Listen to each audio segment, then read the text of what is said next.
Hello everyone, good afternoon. आप सभी का स्वागत है मेरे इस व्लॉग में, जो कि इस टाइम 103 से आगे हम क्रॉस हो गए हैं और 10 सितंबर का ये मेरा व्लॉग है। काफ़ी सारे मेरे पुराने सब्सक्राइबर सोचेंगे कि मैं तो आजकल घर पे हूँ, फुल रेस्ट पे, क्योंकि पैर पे फ्रैक्चर है, तो मैं कहाँ जा रही हूँ। तो जी हाँ, मैं उसी फ्रैक्चर के साथ आज दिन में कहीं निकल गई हूँ। तो कहाँ निकली हूँ इसी व्लॉग में आपको पता चलेगा। जिन्होंने चैनल को सब्सक्राइब नहीं किया है, प्लीज़ चैनल को सब्सक्राइब करें। वीडियो अच्छा लगे तो लाइक कीजिएगा।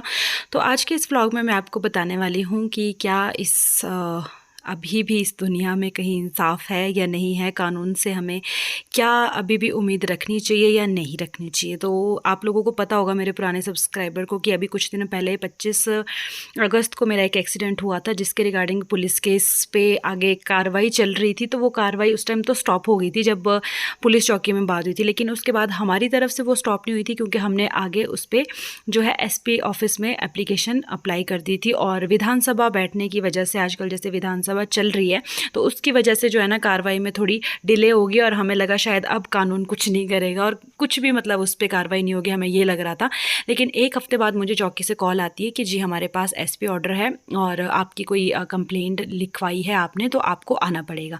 तो एमरजेंसी में मुझे जो है घर से पूरी फैमिली के साथ, यानी कि मम्मी तो नहीं, सॉरी, पापा और दिव्या और आदर्श के पापा, हम लोग निकल जाते हैं जतोग चौकी के लिए। यहाँ पे ये बालूगंज में जो है ना, पहला इस बरसात का सबसे भयंकर वाला जो है स्लाइड हुआ है। मतलब पूरा रोड, 2 रोड बंद हो गए थे, लेकिन अभी इन्होंने जो है स्टार्ट कर दिया है, इसको खोल दिया है। ऊपर को डंगे लग रहे हैं, बाकी थोड़ा थोड़ा रोड निकाल दिया है। तो हम लोग बालूगंज से होते हुए जा रहे, पहले हम आगे निकल गए थे, फिर पता चला कि अब ऊपर वाला रोड खुल गया है, तो हम यहीं से ही आ गए। तो ये हूँ मैं, ये आदर्श के पापा। क्योंकि मैं तो हॉस्पिटल के अलावा आजकल कहीं नहीं जा रही हूँ, सिर्फ हॉस्पिटल जाती हूँ। तो आज अचानक से जो है एकदम जैसी कॉल आई, तो मुझे बोला कि आपको आना पड़ेगा, एक बार तो आपके बयान होंगे, उसके बाद आप भले ही मत आना। तो उठा करके मुझे सनी भाई गाड़ी तक लेकर के गए। उसके बाद जो है मैं आगे उधर चौकी तक पहुंची। तो चलिए बताती हूँ आपको कि आगे क्या हुआ। क्योंकि हमें ये था कि चौकी में तो चलो जो उनका करने का उस दिन था, उन्होंने अपना काम किया। तो आगे, क्योंकि बात इसकी नहीं है कि चोट ज़्यादा लगी है या कम लगी है, बात इसकी है कि इंसानियत नाम की कोई चीज़ अगले बंदे में है या नहीं है। मतलब उन्होंने मुझे एक बार भी नहीं पूछा कि हमसे इतनी बड़ी चोट, मतलब मैं 1 महीना पूरा बेड पे काटूंगी। और उन लोगों को, मतलब जिन अंकल ने ये किया, उनको ज़रा भी ये नहीं कि यार मैंने किसी को इतना ज़्यादा ज़ख्मी करके, कोई नहीं करता, इंसान से हो जाता है। लेकिन अपनी गलती मान लेना सबसे बड़ा वो है कि मतलब अगर आप माफ़ी मांग लेते हो ना, तो अगला बंदा वैसे ही पिघल जाता है। और मतलब माफ़ी तो दूर की बात है, उनको तो फील तक नहीं है कि मुझसे किसी को इतनी बड़ी चोट लगी है। तो मेरा फ़र्ज़ बनता है कि मैं पूछूं। और जो खर्चा हुआ था, हमने सिर्फ उनसे वही कहा था कि जो खर्चा होगा आपने वही देना है।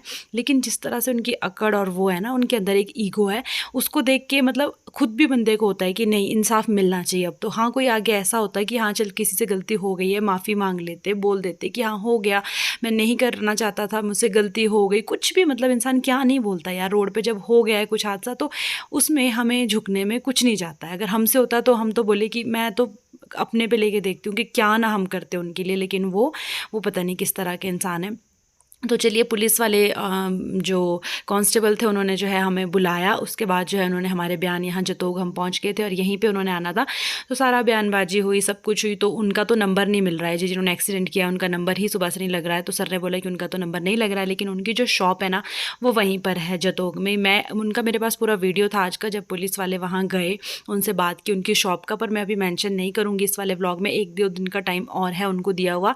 अगर वो चलो मानते हैं, बनता है तो ठीक है, नहीं तो इससे आगे फिर मैं मेंशन कर दूंगी उनकी फ़ोटो भी कि कौन है, और उनकी शॉप का नाम भी।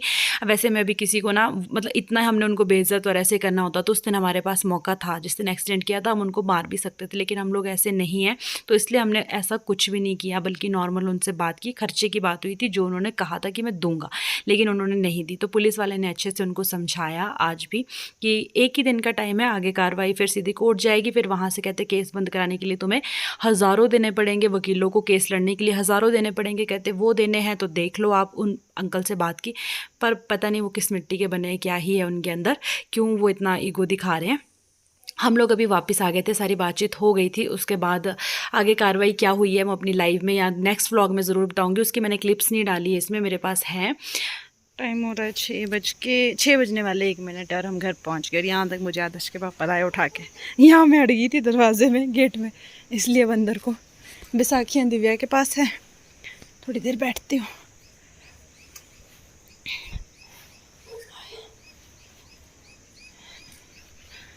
100 किलो की थी? कितनी थी, कितना था मेरा वेट? 55? Doesn't matter. अच्छा, It doesn't matter. मेरे को लगा दर्जन बोल रहे हो। It doesn't matter.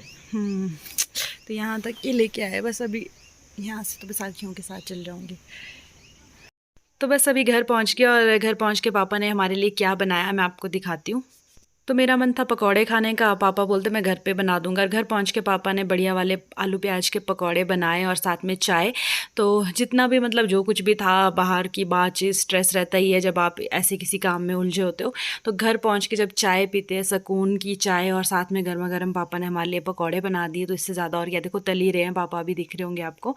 तो ऐसा था कुछ आज का व्लॉग। आप लोग भी मुझे सजेस्ट कर सकते हो, कमेंट कर सकते हो कि क्या हम सही कर रहे हैं या गलत। क्योंकि कोई और होता ना, मतलब एक बार भी वो फील कर लेता है कि मुझसे गलती हुई है, तो उसको हम जाने भी देते हैं ना।